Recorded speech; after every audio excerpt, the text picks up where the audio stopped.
In this video, I'm going to recap some of the most recent Fallout 76 news to come from Bethesda. The public test server just got an update, bringing several changes and somewhat their responses to criticisms. Even further, we saw further and more indicative responses around the big nerf on its way to Fallout 76, or that we now kind of know is on its way to Fallout 76, where more or less any damage output you are doing will be less following the next update. Outside of that, on the live servers of the game, there are several new things going on. Meat Week is live yet again for you to experience, although there's actually been several problems with it this year, and I would like to talk a bit about some of those, but even further, some new rewards from doing some of the various events involved with Meat Week. If you guys enjoy the content, you can leave a like or get subscribed, but otherwise, let's first take a look at Fallout 76's public test server. One notable change that's coming with the public test server is actually in how you're rewarded for playing on it, as in the most recent Inside the Vault article, Bethesda describes how, starting now, players who log into the PTS and spend time playtesting upcoming features will receive a new PTS pennant reward for their camps in the live game. To earn your pennant, we're asking you to complete 8 daily ops in the PTS before playtesting concludes in mid-September. Once we release Update 22, we'll grant the reward to players who met their goals so that you can show off your dedication to all your camp visitors. So this is pretty notable for two reasons. One, just selfishly, I've been having a ton of fun on the PTS. I think daily ops are one of the best new features, but just based off my experience playing some of the most recent updates, it feels like once the update goes live on the PTS for the first time, you'll see a bunch of people just kind of checking it out, seeing what is new and added, but then move back to live servers pretty quickly. So even now, a few days later, you'll find the public test server was relatively dead before this announcement was made. Hopefully you'll get more active players. Daily ops is again a great feature, and actually in this post also, Bethesda requests more testing around teams completing daily ops and trying out one wasteland as a new character. So those are two interesting avenues to take on this just for messing around or playing around, but even further, it does seem to confirm that Update 22 is still planned for September. This is shaping up to be a massive update, one of the biggest the game's ever seen, so several people were concerned that it would end up getting pushed, but this seems to confirm that no, at least not yet. Although separately, earlier today, the PTS got a 10 gigabyte update where we saw several changes and some new content on it. Right off the bat, they actually edited legendary perks yet again in a very good way. They made it so ranking up your legendary perks now became cheaper. So now ranking them up once takes 50 perk coins, to level 3 takes 100 perk coins, and level 4 150 perk coins, which is quite a drop compared to what we had previously at 100, 150, and 250. In game right now, you still get 2 perk coins per 1 perk card that you do scrap, and this is definitely a huge step in the right direction. Right off the bat, you'll be able to level up several perk cards if you want to, which is pretty nice, especially that level 1 bonus, which can be easily achieved here. A separate problem that still faces the legendary perk system, and especially with perk coins, is it's just annoying to get them. It'd be nice if there was a way to kind of scrap all additional level ups or open all perk card packs, because a lot of people, once you have your build, you kind of just keep accumulating levels and stop opening packs. But what ends up happening is you just have to spam hit keys for a good 5 to 15 minutes depending on what level you are, then scrap everything. With the most recent update, Crater and Foundation became free fast travel points, and it is reiterated in these patch notes. Some interesting ones. The Alien Blaster actually got a flat damage increase by 30%. And even further, the Shish Kebab now deals fire damage instead of energy damage. Pretty nice buffs for both of those, but in particular for the Alien Blaster, which has long been one of the worst weapons in Fallout 76, despite how cool the Alien Blaster is kind of supposed to be. Now, unfortunately, my VATS Unknown, the weapon you get by completing some of the Wastelanders content, is still level 20 due to a bug when the Wastelanders content released. Otherwise, if you had a good legendary roll on an Alien Blaster, it might suddenly become very relevant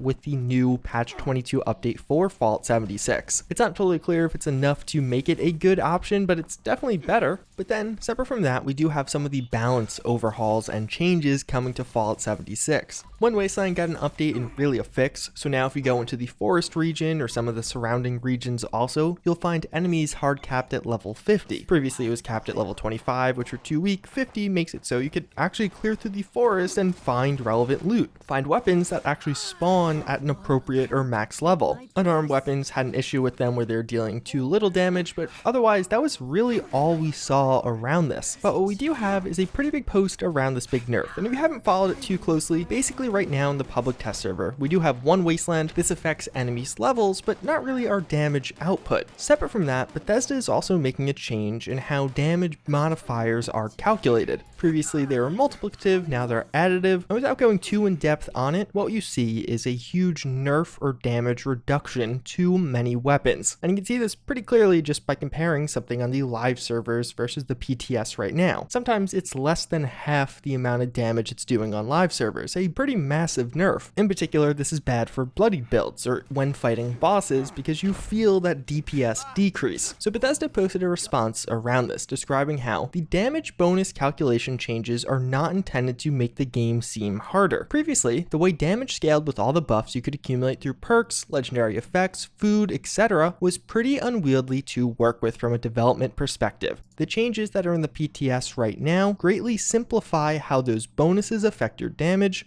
As a result, we have much better path forward to make smarter and more effective balance changes and buffs. These changes look like nerfs right now, but they are changes we need to make as we continue to work on the game and make it even better. I know it's frustrating right now that you're dealing less damage than before, but it opens up more possibilities in terms of balancing for us going forward. We'll definitely be bringing up all of the thoughts folks have been sharing here on the damage bonus changes in the PTS to the dev team. We'll let you know what I hear back. So if that just sounded like a word dump, more or less what to take away from it is Bethesda's justification for this overall balance pass or change to damage output for basically everything is that it'll make things easier from a development perspective going forward, as it's just simpler now. How calculations are done will be a lot more predictable. And this is definitely true. Even via data mines and among the community, it was at points pretty hard to figure out how much damage you were expected to do given all of the variables. In the more updated system, it should be a lot more predictable and in turn a lot easier to balance. But even further, it does more or less confirm these nerfs are staying, at least for now. Bethesda describes how there will be future balance changes coming to the game that should make it easier, or shouldn't make it as big of a nerf overall, but at least based on this, they don't actually really tell us what those plans are, or how this will be improved overall specifically. And two, of course, there haven't actually been any of those changes added to the public test server. Now, of course, we do seemingly have about 3 weeks to a month before the public test server goes down, so there still is time for some of that content to get added in. But at the very least, it feels like it will be a very Bethesda thing to have an idea of, okay, it's a nerf now, but it'll get better in the future. The patch goes live, they go on to other things, and it just ends up being a nerf. Pretty easy way this could be improved is either buffing our damage resistance, lowering the damage output of enemies. Right now in the public test server, although player damage has been greatly reduced, enemy damage is exactly the same, or even a separate option, lower the damage resistance of certain enemies. So it'll be definitely interesting to see where this goes in the future, but it's going to be a big change for Fallout 76 and probably one of the most impactful changes of patch 22 because you really feel it in play. Separate from that, Meat Week is live in Fallout 76 right now, but unfortunately this was immediately met with several issues. Separate from Meat Week, but just happened to go live around the same time, many users were having issues with friends list, where friends list would just show up blank, so you couldn't actually do anything with any of your friends because you literally couldn't see them on your friends list, although Bethesda has responded to that and seems largely fixed now. It was actually an issue earlier in the week specific to the Microsoft Store and the Game Pass versions of the game. The double score event also went live at the same time as Meat Week, so you could get double score from dailies, and this is still active, but there's still an issue in game where challenges are auto-completing,